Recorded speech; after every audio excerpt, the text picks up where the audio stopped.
కోరుతా ఉన్నా మీరు కూడా తప్పకుండా సాధ్యమైనంత వరకు పెద్ద సంఖ్యలో హాజరై ఆ ఎల్ఆర్ఎస్ ఫ్రీగా చేయాలనే ధర్నాను కూడా విజయవంతం చేయాలని చెప్పి కూడా నేను కోరుతా ఉన్నా. నేను మిత్రులందరికీ నేను చేసే విజ్ఞప్తి ఒకటే, ఎక్కడ పోగొట్టుకున్న దాన్ని అక్కడనే ఎత్తుక్కోవాలి. ఇలా రాష్ట్రంలో అధికారాన్ని పోగొట్టుకున్నాం, చిన్న చిన్న తప్పులు పొరపాట్లు జరిగి ఉండొచ్చు, జరగలేదని నేనేం అంటలేను. అందరం మనుషులమే, నాయి కూడా కొన్ని పొరపాట్లు ఉండొచ్చు, నేను కూడా సవరించుకుంటా. రాష్ట్ర స్థాయిలో కూడా కొన్ని తప్పులు జరిగి ఉండొచ్చు, వాటిని కూడా సవరించుకుందాం. జిల్లా స్థాయిలో కూడా కొన్ని తప్పులు జరిగి ఉండొచ్చు, నియోజకవర్గ స్థాయిలో కొన్ని తప్పులు జరిగి ఉండొచ్చు, మండల స్థాయిలో కూడా కొన్ని చిన్న చిన్న పొరపాట్లు జరిగి ఉండొచ్చు.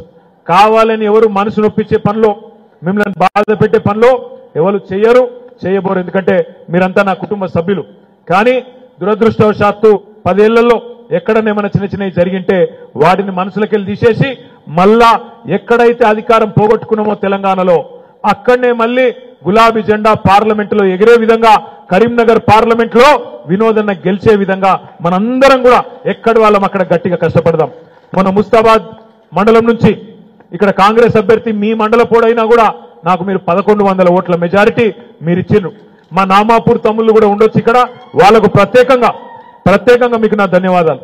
ఎందుకంటే నామాపూర్ నుంచి అభ్యర్థి ఉన్న మా తమ్ముళ్ళు చాలా మంది కష్టపడి అక్కడ అభ్యర్థి ఎంత ఒత్తిడి తెచ్చినా, ఎంత గుండగిరి చేసే ప్రయత్నం చేసినా తట్టుకొని నిలబడ్డారు.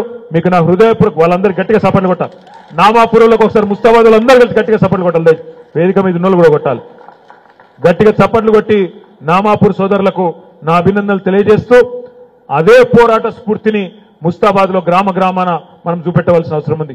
అటు వెంకట్రావుపల్లి నుంచి మొదలు పెడితే ఇక్కడ చిప్పలపల్లి దాకా, గోపాలపల్లి దాకా బ్రహ్మాండంగా ఆ మూల నుంచి ఈ మూల వరకు కూడా మంచిగా, అక్కడ అగ్రహారం నుంచి తుర్కపల్లి నుంచి మొదలు పెడితే యువతల మద్దికుంట దాకా ప్రతి గ్రామంలో తప్పకుండా మీరు కనుక గట్టిగా అనుకున్నట్టయితే ఏ గ్రామానికి ఆ గ్రామంలో మీరు గట్టిగా తలుచుకుంటే ఆ కొద్దిగా బూజు దులిపి రంగంలోకి దిగితే తప్పకుండా మంచి ఫలితాలు వస్తాయి.